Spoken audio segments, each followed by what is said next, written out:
দীর্ঘদিনের কাঁচামাল সংকট ও আর্থিক বিধিনিষেধের জেরে চট্টগ্রামের কর্ণফুলীতে বন্ধ হয়ে গেছে এস আলমের 10টিরও বেশি শিল্প প্রতিষ্ঠান।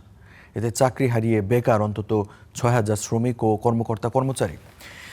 এবং আগামী 6 আগস্টের মধ্যে বেতন ভাতা পরিশোধের ঘোষণা দিয়েছে প্রতিষ্ঠানটি। এ বিষয়ে আমাদের সহকর্মী সৈয়দ তামিম মাহমুদ একটি প্রতিবেদন করেছেন, চলুন দেখে আসি। Abdus Salam S Alam refined sugar industries লিমিটেডে কাজ করছেন টানা 17 বছর। কারখানার যান্ত্রিক শব্দে কেটেছে তার প্রতিটি দিন, কিন্তু সেই চেনা আঙিনা আজ নিস্তব্ধ।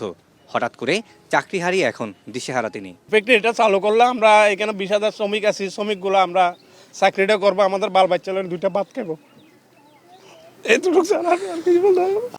একই অবস্থা জয়নাল আবেদিনের। তিনিও কাজ করছেন প্রতিষ্ঠানটির সূচনালগ্ন থেকে।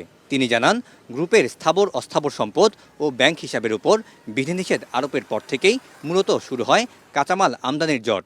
নতুন এলসি খুলতে না পেরে বেড়েছে সংকট।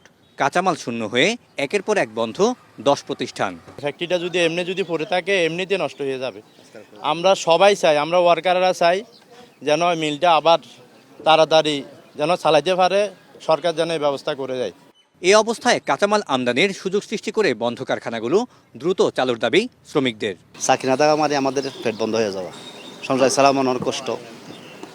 তো এই বিভিন্ন মানুষ আমাদেরকে ঋণগ্রস্ত আছে। আমরা 3 শিফটে কোম্পানি চলতো, 3 শিফটে একদম ম্যাক্সিমাম আপনার 1000 থেকে 1500 টন চিনি উৎপাদন হতো। প্রোডাকশন কোনোদিন বন্ধ ছিল না। সরকার যদি সদৃষ্টিতে দেখে র মেটেরিয়ালস ইম্পোর্ট করার জন্য ওদেরকে যদি অনুমতি দেয়, তাহলে এই মেল আবার সচল হতো। এখন সরকার দিচ্ছে না বিধায় মেলটা কোম্পানি বন্ধ করে দিয়েছে। এস আলমের শিল্প ইউনিটগুলো বন্ধ হয়ে গেলেও এখনও চালু রয়েছে তাদের মালিকানাধীন বিদ্যুৎ কেন্দ্রটি। Syed Tamim Mahmud, Star News, Chittagong.